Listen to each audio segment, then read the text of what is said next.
আর মামলার কথা যদি আপনারা বলেন যে এখানে আপনার ব্যক্তিগতভাবে কেউ যদি মামলা করে, ধরেন আপনার সন্তান মারা গেছে, ধরেন পুলিশের গুলিতে, আপনার সন্তান যদি পুলিশের গুলিতে মারা যায় আন্দোলন করতে গিয়ে, অনেকের সন্তান তো মারা গেছে, 1000 জন মানুষ মারা গেছে, তার মধ্যে অর্ধেকই তো আপনার মানে অর্ধেকেরই তো আপনার পিতা আছে, মানে ওই বয়সী ইয়েরা মারা গেছে, শিশু মারা গেছে। এখন আপনারা যদি ওই সময় ফুটেজ দেখেন, আপনার পিতার সন্তান যদি মারা যায়, আপনি কি শুধু মানে কে মেরেছে ওই এলাকার পুলিশকে দিবেন মামলা? আপনার তো তখন মনে হবে যে আপনি তো দেখেছেন আমাদের সাবেক প্রধানমন্ত্রী কি বলেছেন, ওবায়দুল কাদের সাহেব কি বলেছেন, স্বরাষ্ট্রমন্ত্রী কি বলেছেন, দীপুমণি উনি কি বলেছেন, নওফেল কি বলেছেন, আরাফাত কি বলেছেন, আপনার মনে পড়বে না? এখন আপনি যদি ওনাদের বিরুদ্ধে মামলা দেন, রাষ্ট্রের কোনো অধিকার নাই আপনাকে মামলা করার, আপনি মামলা করতে পারবেন না বলার।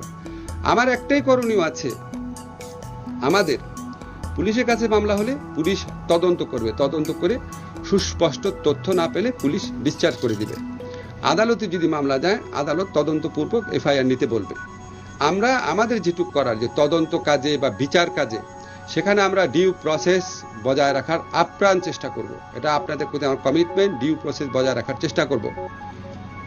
এখন আমরা তো আর আদালতে হস্তক্ষেপ করতে পারি না, আমরা আদালতকে ফেসিলিটেট করব যাতে আদালত ডিউ প্রসেস বজায় রাখতে পারে।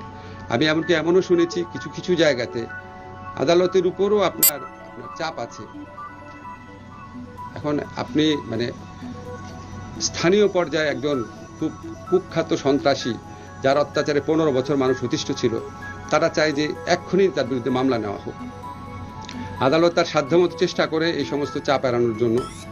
আমরা কেউই আপনার মনে করেন না যে আমরা চেষ্টা করছি না, আমরা চেষ্টা করছি, আরও চেষ্টা করব, এগুলি সমর্থনীয়।